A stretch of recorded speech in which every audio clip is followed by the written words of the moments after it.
भागलपुर में राजनाथ सिंह ने जनसभा को संबोधित किया। कहलगांव से शारदा पाठशाला ग्राउंड में जनसभा किए। एनडीए समर्थित जदयू प्रत्याशी अजय मंडल को वोट देने की जनता से अपील की।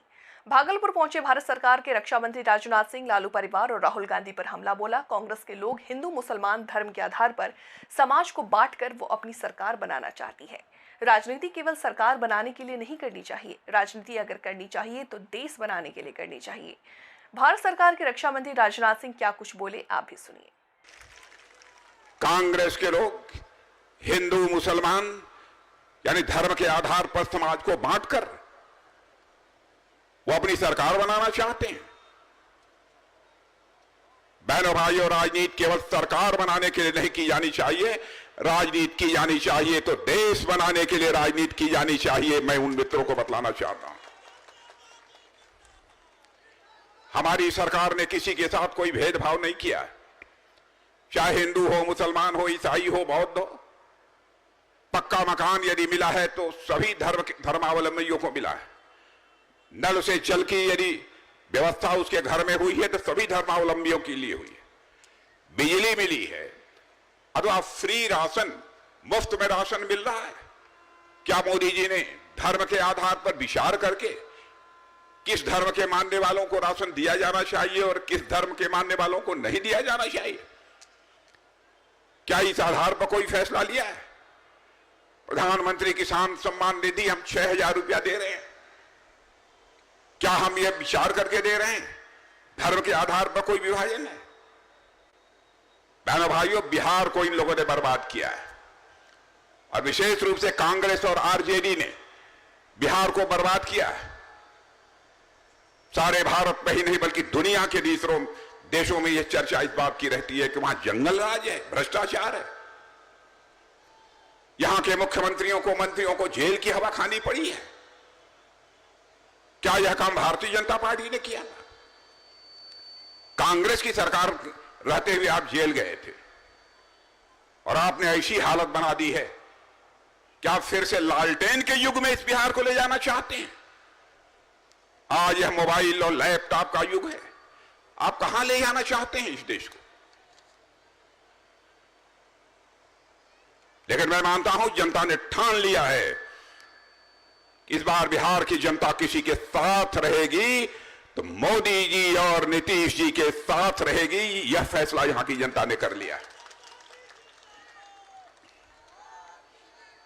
बहनों भाइयों, आरजेडी के लोग कहते हैं हमारी लालटेन जल रही है और जलती रहेगी। मैं मानता हूं कि बहनों भाइयों, इनकी लालटेन जल नहीं रही है, अब तेल समाप्त हो गया है, अब वो भभकना शुरू कर दी है, भभक रही है, यानी उसके बुझने का समय आ गया है। मैं बिहार की जनता को यह कहकर जाना चाहता हूं, वादे तो बार बार किया, करोड़ों की संख्या में नौकरी देंगे, चरवाहा मॉडल की इन्होंने बात की थी। आज विज्ञान और तकनीक के युग में भारत ही नहीं दुनिया तेजी से आगे बढ़ रही है और आप बराबर यहां पर चरवाहा मॉडल की बात करते हैं। सारा देश इस समय में घूम रहा हूं मेरे बहनों भाइयों, मैं तमिलनाडु में भी था, केरल में भी था, आंध्रा में भी था। मैंने देखा है कि अब कांग्रेस की हालत ऐसी हो गई है कि कांग्रेस न 3 में है न 13 में है। और बिहार की जनता को मैं जानता हूं, यहां के नौजवानों के अंदर प्रतिभा है, योग्यता है, क्षमता है।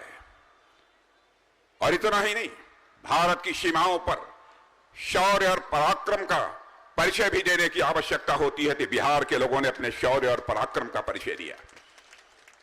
भारत का रक्षा मंत्री होने के नाते मैं कह सकता हूं, मैं वह दिन 17 जून 2020 को भूल नहीं सकता।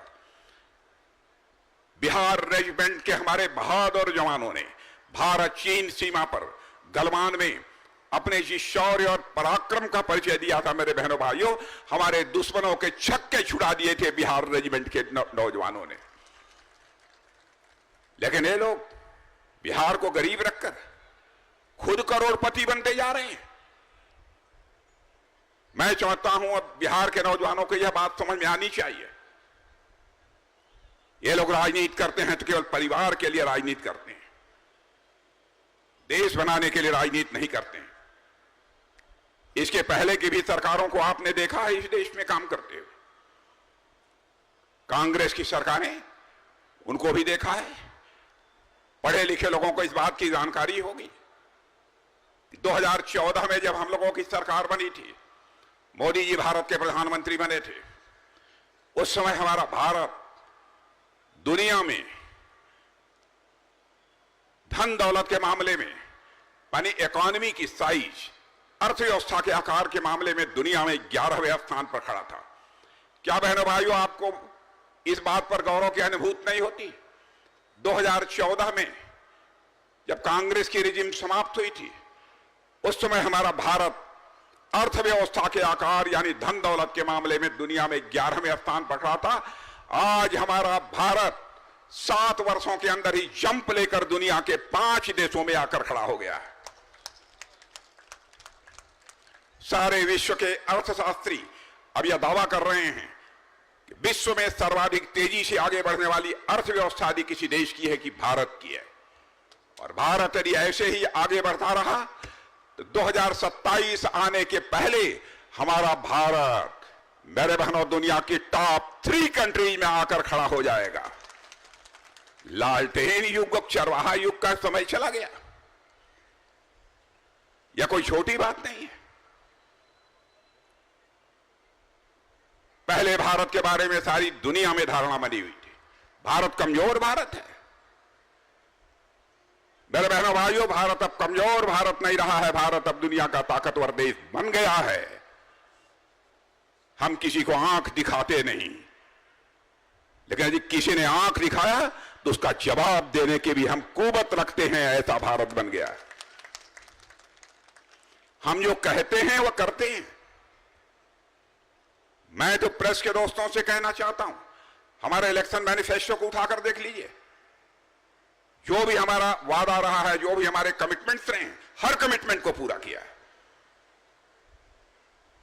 हम 1951 से 1951 से कहते चले आ रहे हैं हमारी सरकार बन जाएगी। जम्मू कश्मीर, जिसे धारा 370 के अंतर्गत विशेषाधिकार प्राप्त है, हम उसे चुटकी बजाकर समाप्त करेंगे। और आपने देखा, करके दिखा दिया हम लोगों ने। आज जम्मू कश्मीर का वही दर्जा है जो हिंदुस्तान के अन्य राज्यों का दर्जा है। कहां चले गए आतंकवादी? कांग्रेस की हुकूमत में बराबर किसी न किसी राज्य में आतंकवाद की वारदातें होती थी। कहां चले गए आतंकवादी? हुकूमत चाहिए। हमारे प्रधानमंत्री का कलेजा बहनों भाइयों, कि हमारे प्रधानमंत्री का सीना 56 इंच का सीना है बहनों भाइयों, इन लोगों जैसा जो है 10 इंच का नहीं है। भारत तेजी के साथ आगे बढ़ रहा है। हम लोगों ने कहा था ना, जिस दिन सरकार बन जाएगी केंद्र में, अयोध्या की धरती पर भव्य राम का मंदिर बनने से हमें दुनिया की कोई ताकत रोक नहीं पाएगी। और जब हम नारे लगाते थे, राम लला हम आएंगे, मंदिर यहीं बनाएंगे, तो लोग ये कहते थे लेकिन तारीख नहीं बताएंगे। ये हम लोगों पर कटाक्ष करते थे। बहनों भाइयों, उसका भी जवाब मिल गया। अयोध्या की धरती पर भव्य राम का मंदिर बन गया। बहनों भाइयों, राम लला की 22 जनवरी को प्राण प्रतिष्ठा हो गई। और आज मैं कहना चाहता हूं, राम लला अपनी झोपड़ी से निकलकर अपने महल में प्रवेश कर चुके हैं।